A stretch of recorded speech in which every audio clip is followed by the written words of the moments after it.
Ära järgneks, kuidas see materiaalne energia tekitab sellise asja, et ta nagu paljastab sind vaimsel teel, et sul ei ole midagi, et sa oled selline väike tähtsusetu osake oma kehalistes ja mõistuse ankarvalega samastamises ja sa sõltud üldse seal kõht täis tühi, saab vetsu või ei saa, kas on soe või külm.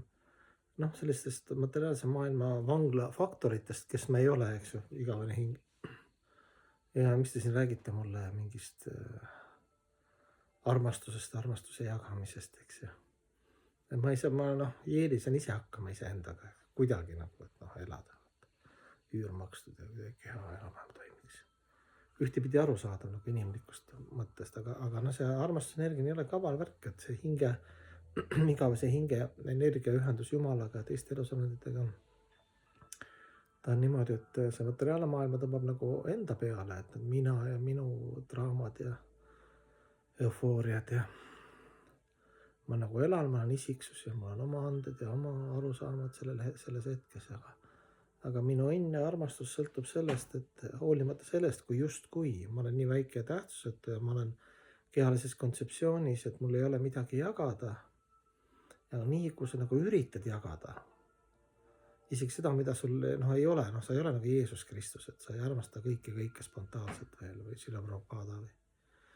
Aga sa nagu näitad loodusele ja iseendale ja Jumalale, et ma tahan nagu hea ja tore inimene olla ja kui ma näen kannatust või kedagi saan kuidagi aidata, siis ma teen seda isegi, kui ma ei saa füüsiliselt teha, siis ma teen seda mõttes.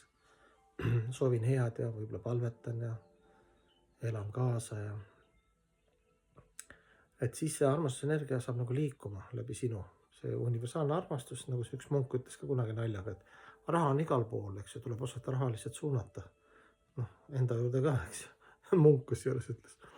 Et samamoodi on armastusenergia ka, et armastusenergia on kõikjale alati siin ja praegu ja Jumala teadvuse ja armastuse igavene, eks ju, selline õndsuse aspekt on siin ja praegu.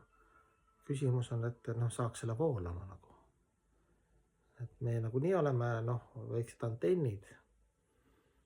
Et seda muidugi öeldakse, et sa saad teisi sisse aidata, kui sa ennast oled kõigepealt aidanud ja see teaduse transformatsioon ja armastuse laiendamine hakkab muidugi juba iseenda korda saama, et siis saaks jagada armastust lähedastele ja sealt edasi.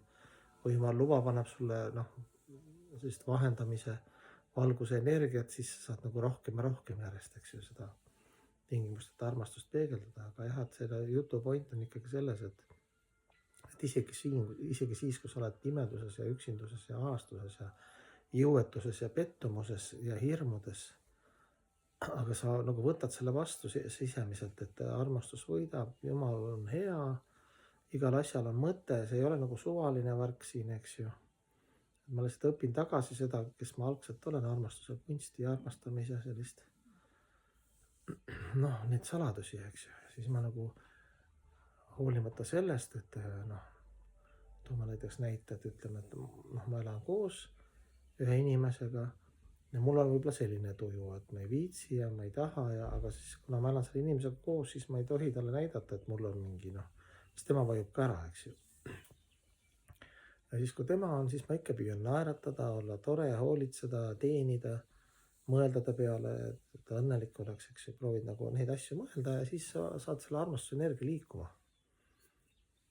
Läbi selle teatud mõttes nagu sotsiaalse aspekti, et sa kellegi teise enda pealt nagu minu draama pealt lähed nagu, viid nagu, aga mul on vaja, ma ei oska öelda nagu ema lapsega, eks ju.